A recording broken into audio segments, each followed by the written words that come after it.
ब्रह्मा मुरारी त्रिपुरान्तकारी भानु शशि भूमिसुतो बुधश्च गुरुश्च शुक्रः शनि राहु केतवः कुर्वन्तु सर्वे मम सुप्रभातम्। बोल जग के पालनहारी की। उस समय रात्रि का समय था।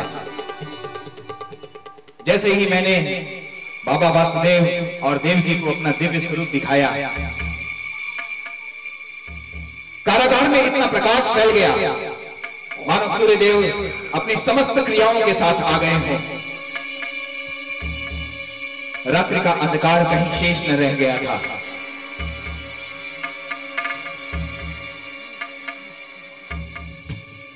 बंदी गृह के द्वार अपने आप खुल गए। द्वारपाल पहरेदार चीर निद्रा में चले गए। बाबा वासुदेव की बेड़ियां अपने आप टूट गई। उन्होंने मेरे इस दिव्य स्वरूप को देखकर कहा, प्रभु आप अपने इस दिव्य स्वरूप को छिपा लें। आपके अवतार की बात सुनकर कंस यहां दौड़ा चला आएगा और हमें कंस से बहुत डर लगता है। उनकी बात सुन मैंने अपने दिव्य स्वरूप को छिपा लिया और एक नवजात बाल स्वरूप में उनकी गोद में आ गया। बोलो कृष्ण कन्हैया लाल की। तब मैंने बाबा वासुदेव को आज्ञा दी कि आप मेरे इस बाल स्वरूप को नंद बाबा के यहां ले जाएं और वहां जन्मी कन्या को यहां लेकर आए।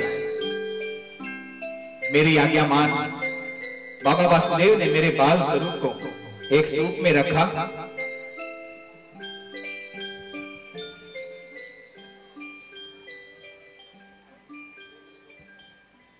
और मेरे नवजात बाल स्वरूप को लेकर वहां से विदा हो गए।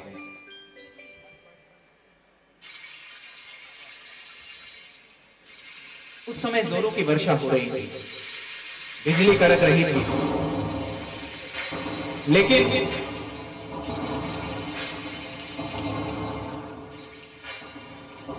मुझे वर्षा से बचाने के लिए शेषनाग चुपचाप अपने फन को फैलाए बाबा वासुदेव के पीछे पीछे चल दिए। कड़ कड़ चमके पीछे झम झम वर्षा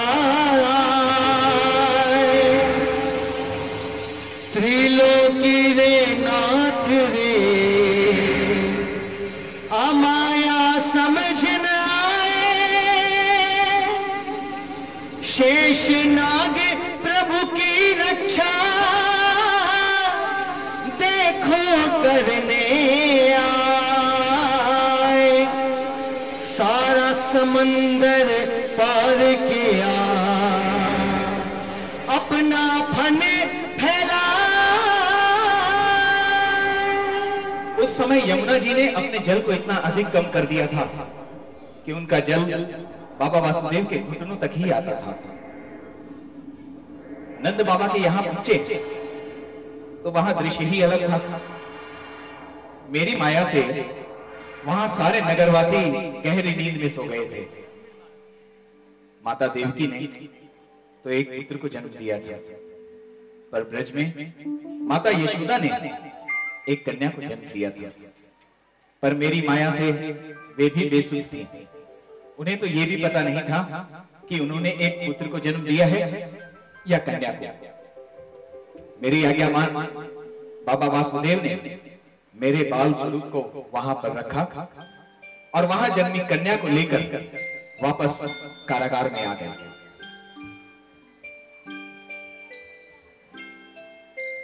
कारागार में आते ही सब कुछ पूर्ववत हो गया। पहरेदार जाग गए, द्वार अपने आप लग गए, बाबा वासुदेव और माता देवकी की बेड़ियां लग गई। और जैसे ही कारागार से बच्चे के रोने की आवाज आई, मामा कंस पागल हाथी के मदिरा पान किए हुए पागल हाथी के समान आए और अपने मित्र के सारे संशय दूर करने हेतु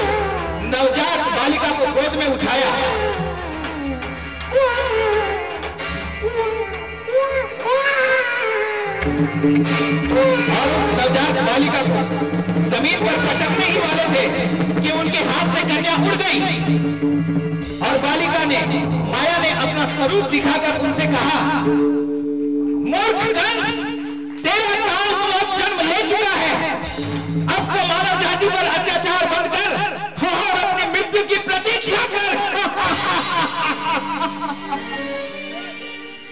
ये कहकर योग माया आकाश में विलीन हो गई और मामा कंस के चेहरे पर चिंता की भावनाएं और गहरी हो गई।